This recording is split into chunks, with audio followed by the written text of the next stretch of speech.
Hello everyone, I am Kiran Joshi. Hope you all are doing well. Children, here I am presenting the second video of Class 8 Geography Chapter 3 Mineral and Power Resources. In the previous video of this chapter, we learnt about the minerals, their distribution, their uses and the need to conserve them. Children, in our daily life, we require power or energy for domestic purposes as well as for industry, agriculture, transport, communication, defense, etc. We can categorize power resources broadly as conventional and non-conventional resources. Children, those resources of energy which have been commonly used for a long time are considered as or called as conventional sources of energy. The two main conventional sources of energy are firewood and fossil fuels or mineral fuels. Now let's learn more about them individually.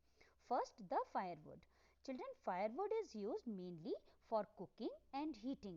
You all are aware that a large portion of our country's population lives in villages and the energy requirement of the villagers is fulfilled mostly by the firewood. In fact, in our country, more than 50% of the energy that is used by villagers comes from firewood. Let's take a look at the advantages and disadvantages of this resource.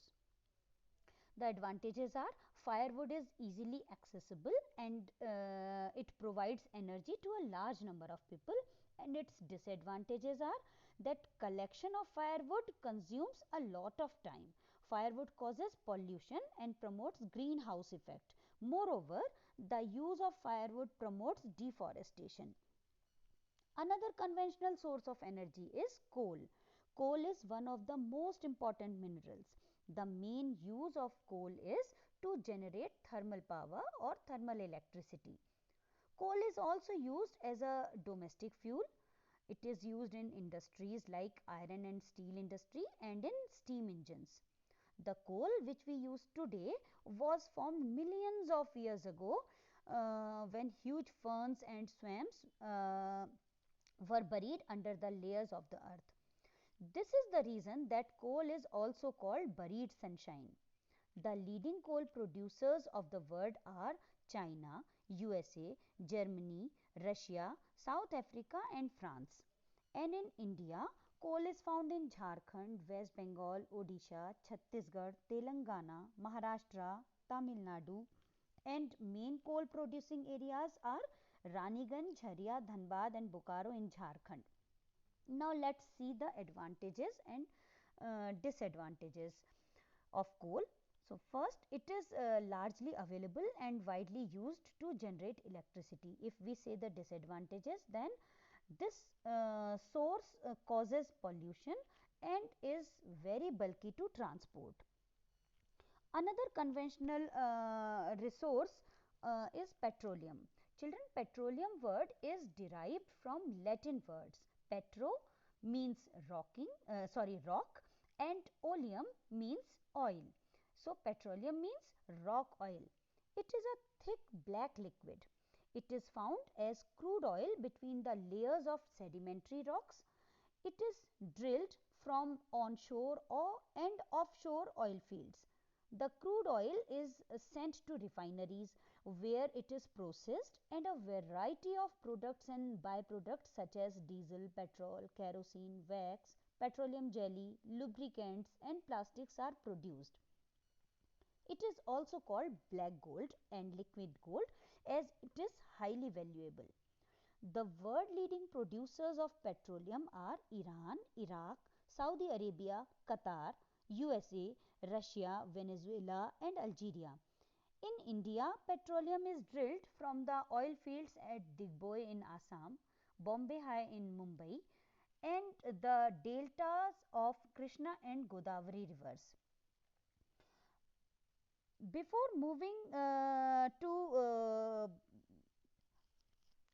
any further, let's have a look at the advantages and disadvantages of petroleum.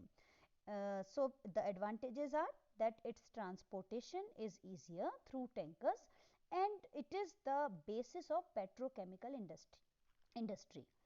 But if we talk about the disadvantages, when oil spills, it results in depletion of oxygen. Due to its use, pollutants are released which can cause acid rain. Moreover, it is not at all easy to explore new places of this resource. Next conventional source of energy is natural gas. It is found along with petroleum deposits. When the crude oil is drilled and brought out to the surface of the earth, at that time the natural gas is also released. Natural gas can be used as fuel for domestic as well as for industrial purpose. The leading producers of natural gas in the world are Russia, Norway, UK and the Netherlands. And in India, natural gas reserves are found in Jaisalmer, Krishna Godavari Delta, Tripura and in offshore wells near Kandla in Gujarat and in Maharashtra and in Mumbai in Maharashtra. If we talk about the advantages of natural gas, then it is easier to transport through pipelines. It is cleaner in comparison to coal and petroleum and is also cheaper than petroleum. If we talk about the disadvantages, then it causes depletion of oxygen if it leaks, and new areas are not easy to explore. Children, I am sure you are familiar with the term CNG, that is compressed natural gas. Children, CNG is an eco-friendly automobile fuel. More and more automobile users are nowadays resorting to CNG because it causes less pollution than petrol and diesel. Now let's learn about another source of energy, that is hydropower. Rainwater or river water is stored in dams, and then this stored water is made to fall from heights onto turbine blades, making the blades rotate. The moving blades then turn the generator to produce electricity. This is called hydroelectricity or hydropower. After the generation of electricity, the water discharged is used for irrigation. Out of total production of world's electricity, one fourth is produced or generated by hydropower. Paraguay, Norway, Brazil and China are the leading producers of hydropower in the world. In India, Bhakra Nangal, Gandhi Sagar, Nagarjun Sagar and Damodar Valley projects are some important hydropower stations. If we wish to look at the advantages of hydropower, they are: first, it is less polluting; second, it promotes irrigation and fishing; and third, it is cheap. Now its disadvantages: first, the setup of a hydropower is very costly and it causes displacement of local people or community, and the reservoir or tank fills with water at a very low rate or speed. So, two things are clear through our learning so far. One, the burning of fossil fuels, which are the conventional sources of energy, causes pollution. And second, the sharp increase in the consumption of fossil fuels has resulted in their depletion at an alarming rate. Therefore, it is important to resort to the use of non-conventional sources of energy. Children, non-conventional sources of energy are those that are continuously renewed by natural process. For example, solar energy, wind energy, bioenergy from biofuels, tidal energy, etc. Most of these energy resources are non polluting also. Let's begin with solar energy. Energy is trapped and used in solar cells to generate electricity. These cells are joined into solar panels and generate power for heating and lighting purpose. This technology is especially beneficial for tropical countries as they receive a lot of sunshine. Solar energy is used in solar heaters, solar cookers, solar dryers, community lighting, and traffic signals. Solar energy is inexhaustible and non polluting, but is expensive and gets wasted as it is a diffused source. Next in the row of non conventional sources of energy is the wind energy. Children, since ancient times, windmills have been used for grinding grains and lifting water. High speed winds rotate the modern time windmills connected to windmills blades connected to a generator to produce electricity. Wind farms with a cluster or a group of such windmills are located in coastal region and mountain passes because strong and steady winds blow there. In the world, Netherlands, Germany, Denmark, UK, USA, and Spain are famous for their wind energy production. The wind power plant at Lamba in Gujarat is the largest in Asia.